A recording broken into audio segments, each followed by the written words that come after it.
So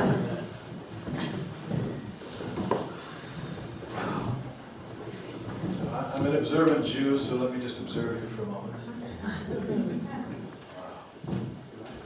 This is a very chashuk oil. I'm very delighted to be in your home. Thank you very much. It's not a light bit of work that goes into such a meeting.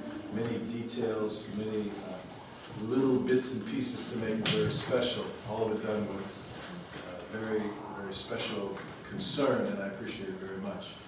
I'm delighted to be with you. Let me just sort of poll the group so I can kind of know where we are. I mean, I know where I am. This is my 5th lecture of the day. After flying here this morning, and I got to fly back tonight, I'll say, oh, thank you. How many of you have heard me speak before? Please, just thank you very much. Okay. Lets me know what material I have to edit out. So, okay.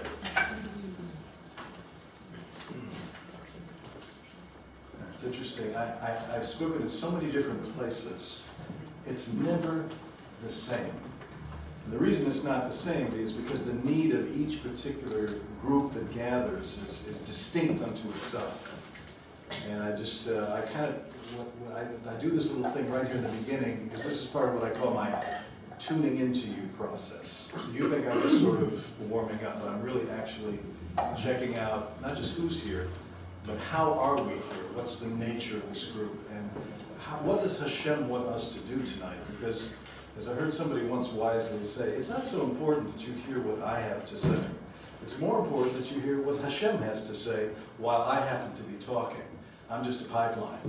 But it's sort of like in radio, there's the carrier wave, and then there's the message that's embedded in the carrier wave. I'm just the carrier wave. But the message is something that you'll pick up on as long as your radio is turned on and you're tuned to the right frequency. So maybe if you need to tune in yourself, I know you've had a long day, it's busy, etc. You live in Los Angeles, unbelievable traffic.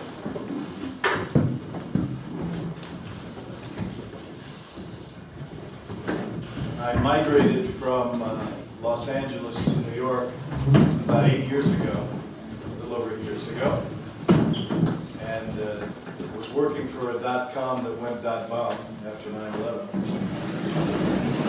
I had been somewhat connected with Jews for Judaism a bit here in the province, and prior to that had been living in Orange County, and that was during the process of my gerus, which was conducted through the Rabbinical Council of California, particularly overseen by Rabbi Avram Union Shlita. And that was, I have to tell you, that was a very tough process. It is not, the RCC is known as not being an easy basin to work through if you're a candidate for gerus. I mean, if they get 100 candidates in a year, I don't know that they take 20 or 25.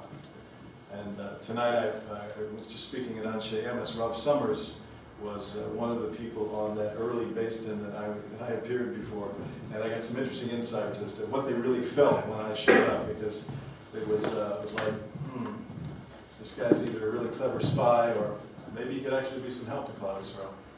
So I hope that in the last 8 years or so, because I'm one of the older guys in the room, but I might be one of the youngest Jews, maybe the youngest Jew in the room tonight.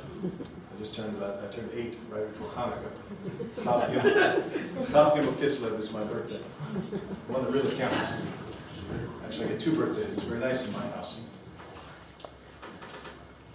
I would like to answer the question tonight, in the few minutes I have, in a way that I don't normally. I'd like to attempt to answer the question, so what really convinced me to become a Torah Jew? Each of the words, I'm going to share with you 6 quick words. They all begin with the letter C. The first one, of course, is cholent.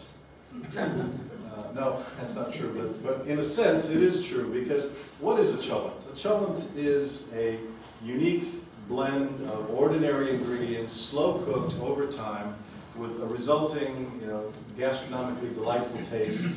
Each one is different. Of course, I learned very quickly that the cholent is always triggered to the guests, so I always try to have good guests. The truth is, my wife makes a wonderful cholent.